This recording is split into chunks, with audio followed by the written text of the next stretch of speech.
ஒரு குட்டி mini vlog பார்க்கலாமா? அன்றைக்கி பார்த்தீங்கன்னா ஹஸ்பண்ட் வந்து டிபார்ட்மெண்ட் ஸ்டோர் போயிட்டு கொஞ்சம் கிராசரி ஐட்டம்ஸ்லாம் வாங்கிட்டு வரணும். அதெல்லாம் வாங்கிட்டு வந்து வச்சுட்டாரு. நான் வந்து எல்லாம் எடுத்து வச்சுட்ருந்தேன். எங்களுக்கு பார்த்தீங்கன்னா இது வந்து ஒரு 2 மந்த் கிட்ட இந்த கிராசரி ஐட்டம்ஸ்லாம் வரும். அதுக்கப்புறம் தான் மறுக்கா வாங்குற மாதிரி இருக்கும். இப்படி பண்ணும்போது நம்மளுக்கு வந்து கொஞ்சம் மணி சேவிங் ஆகும். மந்த்லி போகிறத விட 2 மந்த்ஸ்க்கு ஒரு டைம் நம்ம வந்து போனோம்னா நம்மளுக்கு கொஞ்சம் மணி சேவிங் ஆகும். அதுக்கப்புறம் அப்படியே கையோட வந்து ஆயிலுமே ரீஃபில் பண்ணி எடுத்து வச்சுட்டேன். இந்த வீக்கான வெஜிடபிள்ஸுமே அப்படியே வந்து வாங்கிட்டு வந்துட்டார். நான் அதெல்லாம் எடுத்து க்ளீன் பண்ணி எடுத்து வச்சுட்டேன். அப்படியே அந்த அன்னைக்கு வந்து கீரையுமே வாங்கிட்டு வந்திருந்தாங்காட்டி அடுத்த நாள் செய்யறதுக்கு அதுவுமே வந்து நான் க்ளீன் பண்ணி எடுத்து வச்சுட்டேன்.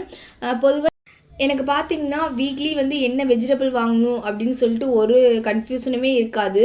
ஏன்னா அவரே வந்து இந்த வீக் வாங்கின வெஜிடபிள்ஸ் வந்து அடுத்த வீக் வந்து வாங்கிட்டு வர மாட்டார். கரெக்டாக வந்து அவரே பார்த்து வாங்கிட்டு வந்துடுவார். டின்னருக்கு பார்த்தீங்கன்னா தோசை தான் வந்து ரெடி பண்ணியிருந்தேன். தோசை மாவு வந்து கொஞ்சம் கம்மியாக இருந்தங்காட்டி கொஞ்சமாக வந்து கோதுமை மாவு ஆட் பண்ணி நான் வந்து ரெண்டும் கலந்து வந்து தோசை வந்து சுட்டுட்டேன். முந்தின நாள் பார்த்தீங்கன்னா அம்மாயி வீட்டுக்கு போயிருந்தோம். அங்கே வந்து மருதாணி இலை இருந்துச்சுன்னு சொல்லிட்டு பறிச்சுட்டு வந்திருந்தோம். அதுவுமே வந்து அந்த அன்னைக்கு வந்து அரைச்சி வச்சேன். கொஞ்ச நேரம் தான் வந்து பாப்பா வச்சுருந்தா. பார்த்தீங்கன்னா ரொம்ப வந்து நல்லாவே செவந்துருந்துச்சு. அதுவே வந்து 1 டே ஃபுல்லு வச்சுருந்தா இன்னுமே வந்து நல்லா செவந்திருக்கும். யாராருக்கு வந்து மருதாணி வைக்கிறது பிடிக்கும்னு சொல்லிட்டு கமெண்டில் சொல்லுங்கள்.